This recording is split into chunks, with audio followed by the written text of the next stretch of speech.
Let's start today's session. Okay. So these are the concepts of individual peace, how we can be of individual peace or peace within ourselves. We'll first understand what is peace. Then we will see, for example, what is peace. Then what are the different aspects of peace. Then also we will look at specifically on individual peace, what causes the individual peace to disrupt, why we are not able to be in individual peace. Then we look on, because we although are all individual, we are also, I'll continue. So basically we will also look at, even though we talk about individual peace, families play a big important role, because family has to be in peace. There should be peace within family, then only we'll have peace. So that is where we are going to discuss about the family peace, the reasons for not having peace within the family, and how Swamiji says, how can we get family peace and what should be avoided in that, and we'll try to look at all those aspects. Okay, so let's get into one by one. So now let's understand what is peace. We need to understand, what is peace to understand to be peaceful, right? So we'll go one by one. So it is basically, peace is nothing but devoid of problems and conflicts. So that means there is no problems, there is no conflicts with us. There's no problems and conflict. That's what's called peace. Because you cannot define peace directly. This state of mind is peace. You can't say that. When there is no problem and conflicts within yourself, we understand that there is peace within you. So that's called. Then also harmony between the body and the life energies. We have learned what is yoga. Yoga means yuj, which is united, and that is called harmony between bodies and uh, body and the life energies also. That is what is called, again, that becomes peace when there is no conflict or problem between the body and the life energy. So there are two. So next we look at uh, harmony between the individual and family. Okay, individually we are body and life energy, we are there, but then why are we in peace when we interact with the whole family? So harmony between the individual and the family also is called, when there is harmony, then we are peace, we are at peace. Then also harmony between the individual and the society, right? In the family we might be there, but when step out of our home, we are part of a society, this big society, there should be harmony between them, then only we say there is peace. Then, so these are the things which give us peace. So we need to understand conflicts and problems are man-made. We need to be very clearly understand that all the conflicts and all are man-made. Swamiji makes it many places clear. We have thought about thoughts, how thoughts make us the life. Things will keep happening around, how we take it to ourselves. So all the conflicts around the world, if you look, all the problems are man-made, either now or in the last. For example, there might be hatred or there might be rivalry 2 generations back, and it is still continuing. So that is the conflicts and problems. Or within our family, we take that, some of the people we don't meet or some of the people we don't talk, and we found that we don't have enmity between us. It started within the family 2 generations back. Your grandfather and their grandfather had an issue, and we still don't talk to each other. And that's all man-made, either we made or somebody in our family made, or even the society made or the country made. So all the conflicts and problems are man-made. There are 3 aspects of peace you need to understand. One is individual peace. Today we are going to mostly talk family peace, and the third one is social or world peace. We will today concentrate on the first two, because which gives us majority of individual and family peace. And when if we have few minutes, we will touch upon very simply on how can be on social peace. Okay. So now let's go on individual peace. So individual peace, how is individual peace, what are the peace, how is peace affected? We need to look how are they affected. So pain, disease or anguish ruins peace. So you are peaceful, what causes to peace go away from you is pain or disease. Anything, see the first problem which affects peace will be like, we have body, mind, then the society, then the family and the society. But even everything could be got rid. But if you have a disease, if there is a physical health issue, it's a number one. So that is why in our all our practices, we start with physical exercises. Because without exercise, even if your mind is calm, you cannot first of all be in calm if there is a pain.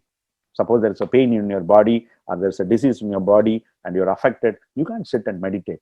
So pain or disease is the first problem which takes the peace away from you. So pain, disease, or anguish. Anguish is basically mental issue, ruins peace. That is what you need to understand. Then what else is, they can be prevented through physical exercise, no doubt in it. Pain, disease can be to some extent to through physical exercises, healthy food, good deeds, and proper rest. Quite a lot of our diseases, people who are young will not agree to it. They'll say, you know what, by doing this, I have people, I have said many times, I have my colleagues who challenged me 10 years back. Kumar, if you are living till 60, fine. I will live at 55 and die. I will eat whatever I can eat. I will not take rest. I will eat, all unhealthy foods, but I will die 5 years before.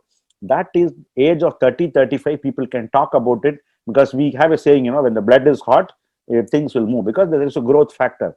But all those problems, what we did in the young age, not sleeping on time, not taking good food, not taking proper rest, a lot of, I think, a lot of, I don't know whether you have seen, a lot of talk shows have gone where kids, college kids have don't sleep till 3 4 in the morning.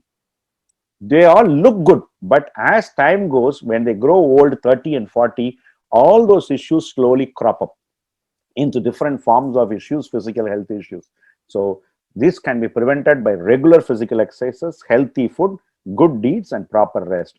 Yes, we do help in our meditation classes to do all this. We have physical exercise, we understand about food and how to do good deeds and proper rest. We always have meditation, introspection. We'll see one by one how we can do that.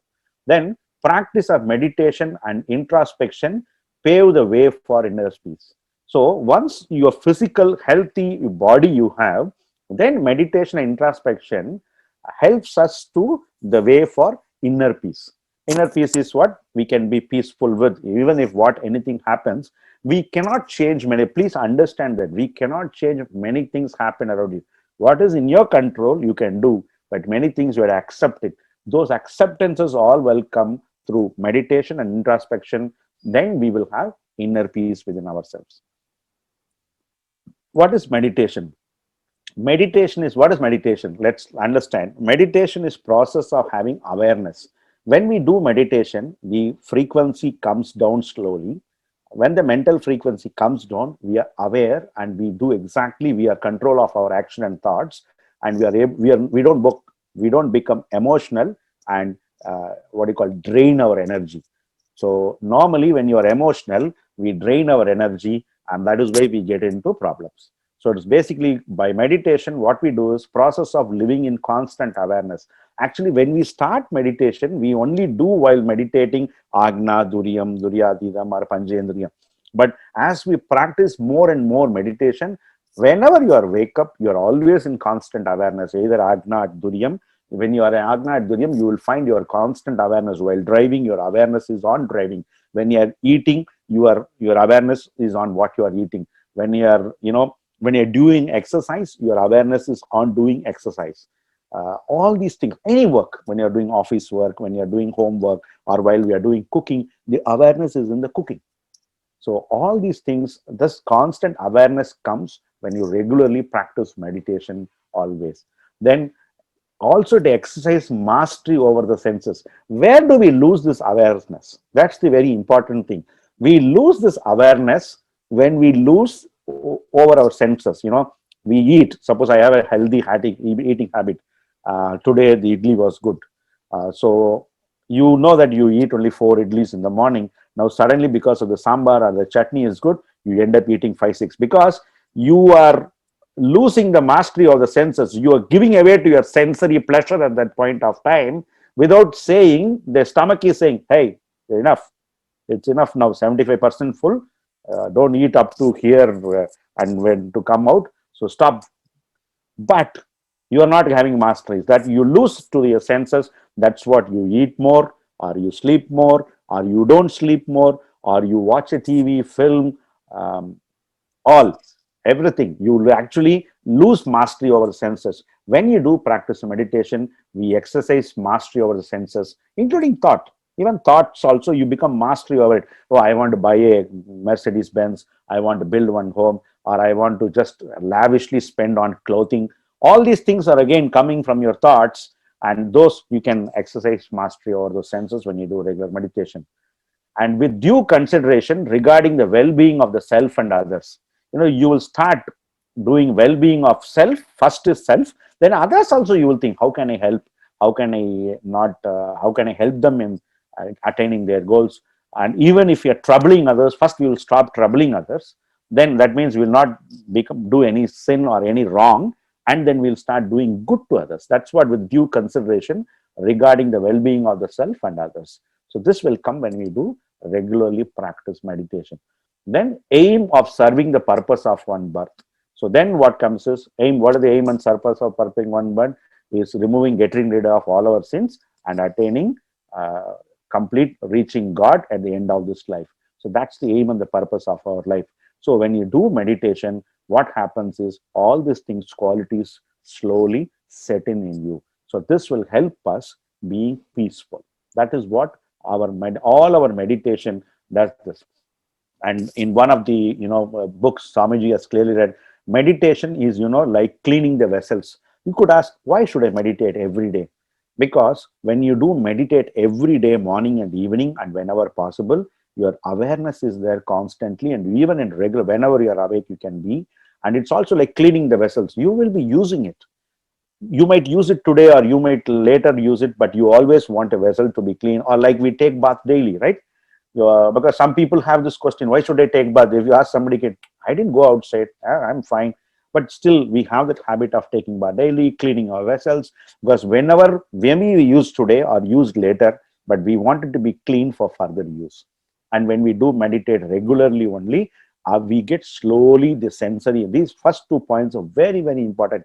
When we have these two, nothing will bring us, we will be always in peace. Anything would happen.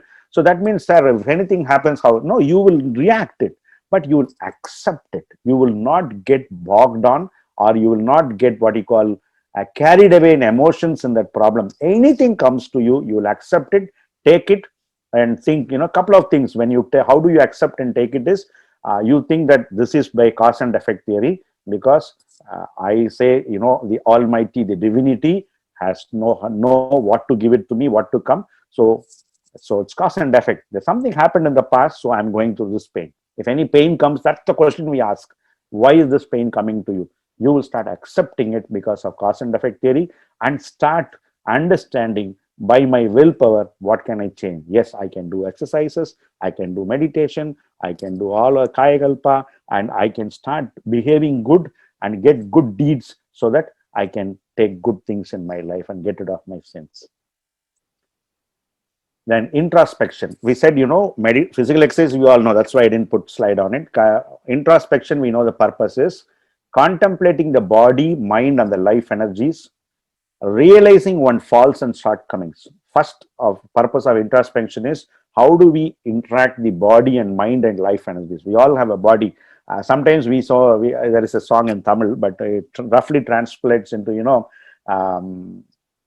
as the mind goes, my body goes. Sometimes you don't have control where the mind goes or what the body does in eating and stuffs. So contemplating and having harmony between them.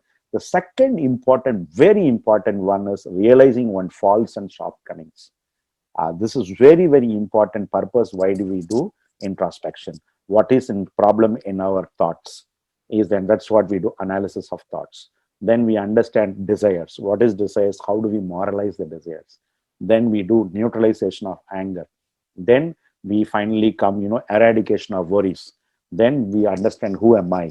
So then these are, all this introspection. Why, when we do all these introspection courses and follow them very meticulously, what we come to a conclusion is, what's the problem with me? Oh, that's my thinking. This is why I'm thinking. This is my unwanted desire. This is, I get anger. This is my worries. And how should I? You are realizing your faults and shortcomings. Then also Swamiji clearly gives methods to overcome these faults and shortcomings in very clearly. In all the practices, he gives us very clearly through contemplation, shortcomings through contemplation. How do we do it? How do he gives a clear structure to us. We don't want to do any, think about it. He gives step one, step two. He gives a tabular column and do, after the meditation completely, after the meditation, do this. You will get rid of your anger or your desires. Everything he gives us a methodology for us what to do. That is what we rectify the flaws. By the practices given to us, we rectify the flaws one by one, and very nicely we rectify the flaws. Then then living in accordance with the corrections what is made. So we think that, yes, I have so much desires. Now let me clarify it. These things is unwanted desires. Now I am going to do this. I'm going to prioritize it, and I'm not going to get anger. I'm not going to get worried because I'm going to accept that this pain I have to go because of cause and effect theory. So, and I'm going to correct myself. So now you practice this and living in according to the corrections what you yourselves have done through the introspection. This is very, very important, because just doing meditation alone will not fulfill or will not change your personality and get rid of all our sins. Introspection is very must. And this fourth point of living in accordance with the corrections, you have corrected yourself, and then accordingly living, introspection helps get rid of the bad qualities, and you have started getting good deeds. Once you start getting good deeds, you will be on peace, because number of pains will come less, or either the pain will come, you will be able to um, uh, what accept it and go forward from it. Again, benefits will be physical health, rejuvenation of life energies, mental health, good relations, purification of the genetic center, and God realization. So by doing introspection regularly, the benefits what we get is physical health. Yes, because you will understand, I have a shortcoming, I'll do exercise. Rejuvenation level, mental health, we spoke about it. Our mental health will be very nice. Your frequency will be less. You will not become emotional, because once you become emotional, there's a lot of drain of energy. So that is why you don't become emotional. Then you'll be able to be in constant awareness. Then because of this, you'll have good relationship, because in relationship is very, very important, because we interact with others. We are not a single man. We are part of a society. So we need this relationship. Then, as I just spoke, getting rid of your sins, purification of the genetic center. So why do we purify a genetic center? Because that is our life, what is called the goal in our life is to attain divinity. So what is divinity plus the sins or impurities is equal to is man, right? So when we remove from man the impurities, we reach divinity. So how do we purify the genetic center? Again, introspection and meditation. Then we, by end of all this, we understand, we come to divinity realization or God realization. Who is God? Who am I? What is the connection between them? And we start living a very peaceful life and harmony life. Now, we saw so far into individual peace. Now we'll see little on family peace, because even though we are individual, our family, if family, we do not have peace within family, your individual peace will get affected, because we are part of the society, and the society, we spend a lot of time on the family. We roughly we all spend, we rarely spend 1 or 2 hours for outside our family. Very less. If you take many people, unless and people who are in social service, are being in our part of our organization, who are full time, like our senior professors, full time dedicated. So they are for peace. Otherwise, people like us, majority of our time we spend for family only. So we need to understand how to maintain peace within the family also, so that we have peace, because that will also affect us. It's like, if outside temperature is so hot, you will get burned, right? So you have to safeguard yourself. Similarly, we need to understand what is family peace. Primary reasons which affects family peace, which affects peace in family, are basically four. We'll see one by one. One is need, because the needs of people differ. My need is to watch a Hindi movie. My other family members' need is to watch a show, or watch a Tamil movie or something. So the need, that is where the conflict comes, and you don't have it. Or even food. Take a food one, like sweet. Today's we should ask today's moms. And those days I used to say to my daughter, we do not know till we eat what comes to the plate. Whatever is in the plate, we will eat. We have said no to anything. But today's kids, no way. I hear people with, even in my home, I hear, oh, your daughter will not like, so I'm making this food, that food. When there are two kids, I know every day my neighbor's daughter, the son is okay with tiffin items. The daughter wants only rice items. She's very young. She's in KG2. She wants only rice items. So there's an idli or dosa. For the daughter, it is rasam or rice and sambar. So, the needs differ. So this is, I'm talking about simple food. In those days, there was no much needs. And food, the way we clothe, the way the things we look at, this is where the conflicts come. Number two is quantity, how much you need. So the difference in quantity is there. That's why, I listen songs for half an hour. I like going outside. Somebody needs less. Somebody doesn't want to come outside. They're happy coming weekly once outside. So then there is a conflict coming. So in the quantity, there's a difference. Then there is in quality. Some people like to watch only very good films or very good music. Some people, anything is okay. I just wanted to get engaged. But some people, no, no, no, no. I want to be engaged and that should be very good. So the quality also differs. Or for example, anybody eating outside is fun. But some people say, no, no. I want very good quality food. We have to only eat in that place. So then that's where the conflict comes to each other. Then the time. And the time at which you need. Suppose I'm a person, I'm okay. I'll just a simple conflict. If a person is never wants to sleep always on time, becomes a friend with a person who sleeps late in night. So a person, I have been in families, family friends or family relatives. When I go to their home, I have to sleep by 10, 11, right from young age. That's been there. But they are a family who always goes only to the second show cinema.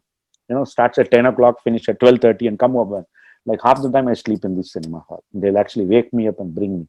So that's where the time. You like films, your idea, the need, quantity, quality are all the same, but the time is different. That is where we differ. Like we say, wait for the weekend, wait for the month end, or when we do go to India, we can do, or something we keep saying. So that is where these are anything, when you see a difference or it affects the family, there's a conflict is there within the family needs, family members, you will find it is ending up in four: need, quantity, quality, and time. So, essential qualities for peace within family. What are the essential qualities? So Swamiji lists down actually very simple essential qualities as three. He's saying is, tolerance. Number one is tolerating, because, different people, I don't know, we have taken a class earlier, people differ in 7 qualities because of 16 reasons, like hereditary, society, time, the intellectual capacity. So much difference are there. Twins, forget it.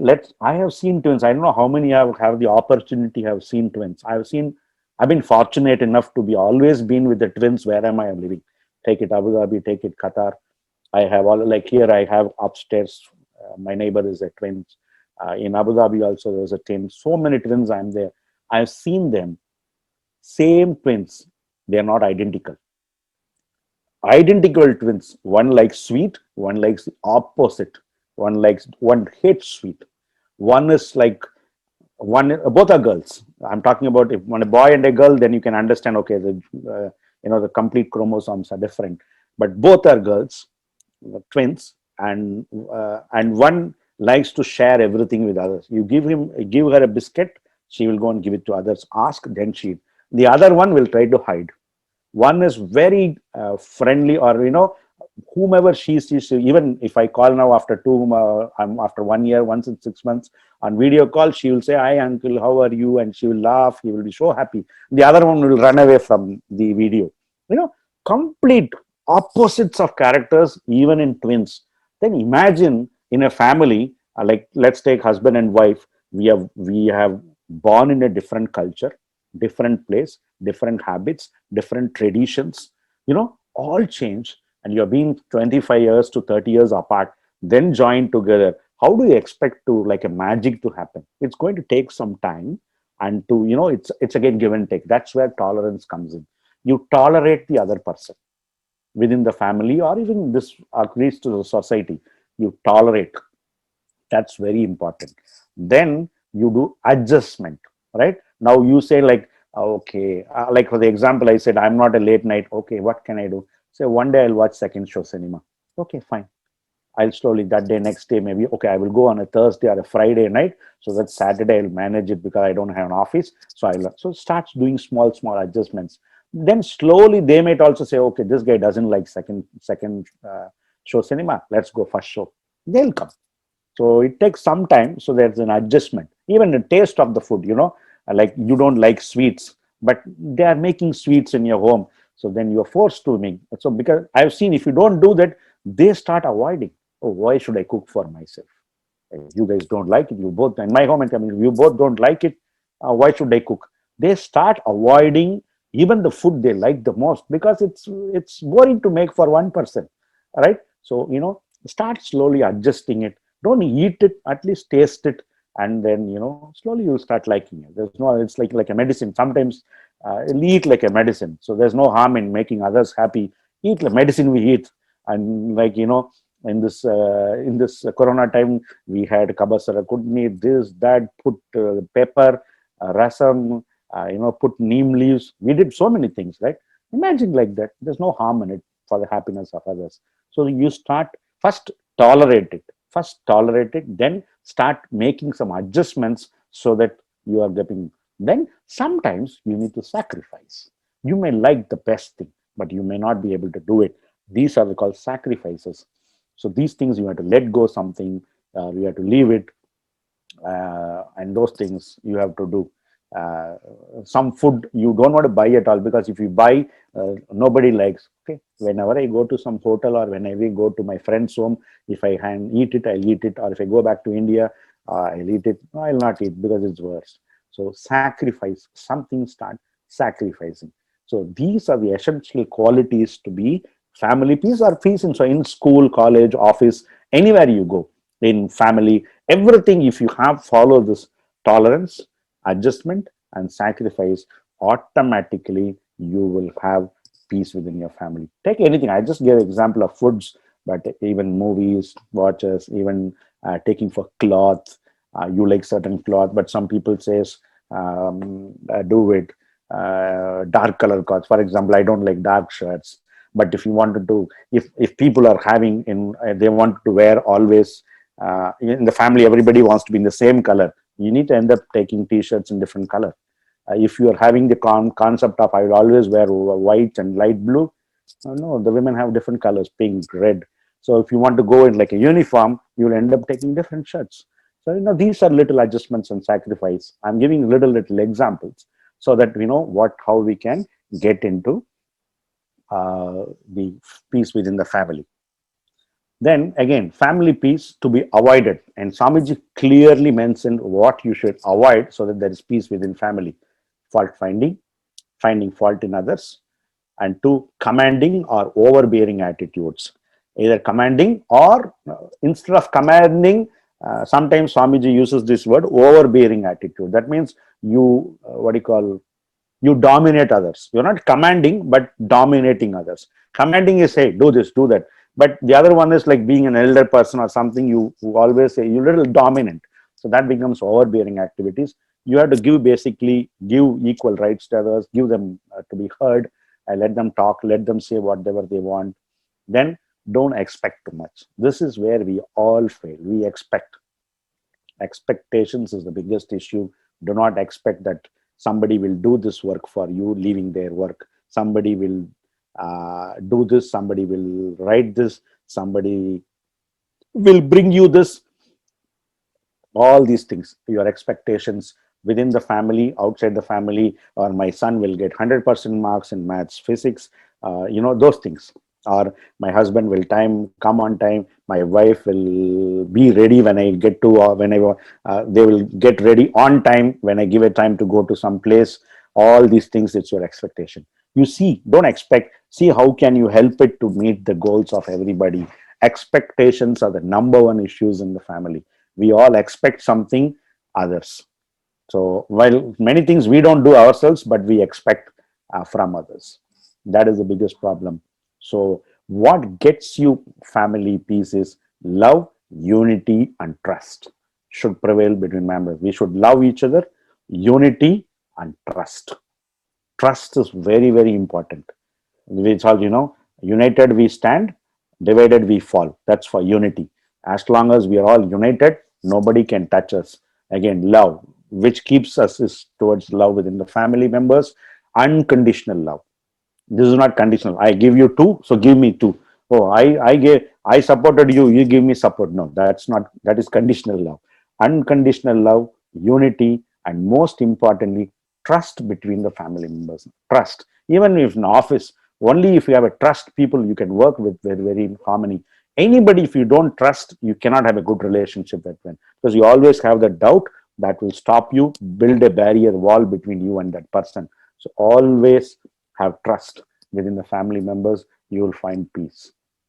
Some, it doesn't mean that, also, what happens if a guy makes mistake? All are bound to make mistake. When a family member within your family or a friend whom you trust makes some mistakes, just advise them, help them. You're not doing fault finding always, but you also have the guiding them. Being being a friend or being a family member, you have the duty to guide them in a way they will take it very positively. Then automatically trust will come. It doesn't mean that, okay, they will keep on doing mistakes, we have to accept it. No, don't do fault finding, but you also, start helping them, because you have a duty, and you can have trust. If you build trust, they'll automatically be listening to you when you say something is good. So this is the one family piece. Apart from this, Swamiji also talks few things about for the family piece is, avoid ego, not having ego between us, cordial relation between husband and wife, avoid anger, think of the good deeds alone. Any of them, and that's what I said, think very good, what good they have done. Then avoid secrets between husband and wife. Swamiji very clearly says there's no secret between husband and wife. Income and expenditure should be, transparent. Like expenditure should never exceed income. See that, your expenses are always less than the income. And again, understand and respect each other ideas. That's very, very important, of accepting, understanding each other ideas. You may be right, but allow them to speak in a meeting. Allow them to speak. What do you think? What do you say about it? And so that way, you give, they know that they know, but they can freely talk to you. Sometimes their thinking will be different, their ideas will give you a different perspective, because your way of looking at things. See, when I look from here, this building, opposite my building looks this height. A guy looking very near, he needs to look top, it looks tall. The place where I look from, the perception is different. Sometimes you might get good, or it will allow the person to be listened. They will feel happy that, oh, every time they listen to me, it's good. So that they are being heard, that their voices are heard itself, will give them a lot of confidence, and it will actually give a lot of trust between you and them. This guy will listen to me, even though he might do, but he will, even if he does, there are some people who say, yeah, he will listen to me, he will do what he wants, but he will give me the reasons why he is doing it. He will convince me the reasons, or he will give me the reasons and the concrete reasons why he will do this. That is where the trust comes. And allow them to debate. If they say, no, what you're saying is wrong, allow them to debate, so that you can correct yourself. That's where the trust builds. So always hear out the family members. That's very, very important. Don't be very, autocratic. That will always, that kind of respect is only in the front. In the back, there is no respect at all. And they have negative feeling. That negative feeling will definitely affect us. So have love, unity, and trust with all the members. That will only give family peace. So I wanted to just put some quotes, very good quotes I read. For example, Dalai Lama said, we can never obtain peace in the outer world until we make peace within ourselves. So it is being peace within ourselves is very, very important. And to get the peace, he says, a disciplined mind leads to happiness, and an undisciplined mind leads to suffering. So disciplined mind, where are we making a disciplined mind? We have very clearly physical exercises, meditation, introspection, which makes us mind to be disciplined, so we can always be happy. When you're happy, we have peace within ourselves. And he says undisciplined mind leads to suffering, which we also see. I'm trying to put, I thought of putting a couple of quotes to just see, what everybody says, how our Swamiji has given us in a very concrete steps, very neat steps. And, it's like A, B, C, step one, step two, step. We just follow what Swamiji has said, we'll be achieving great heights. And one more, happiness is when what you think, what you say, and what you do are in harmony. It's again Gandhiji. Happiness is when what you think, what you say, and what you do are in harmony. In Tamil also it is there. Ennam sol செயல் in harmony, or what do you call this? Thought. Again, we also have, Swamiji has clearly said this, of thoughts, actions, and deeds are all in harmony. So again, all happiness will come, peace will prevail automatically with you. Yes, there'll be many things happening us, which will, yes, we will get involved in it, but we will be able to accept it and go move forward. Then only we'll be completely in peace. We could be in peace because being in peace within ourselves is very, very important. Then only we will be a very good person in the society, and we will have the divinity come within us, blossom, and we will be a very good citizen. Thank you all. Thank you. Be blessed by the divine.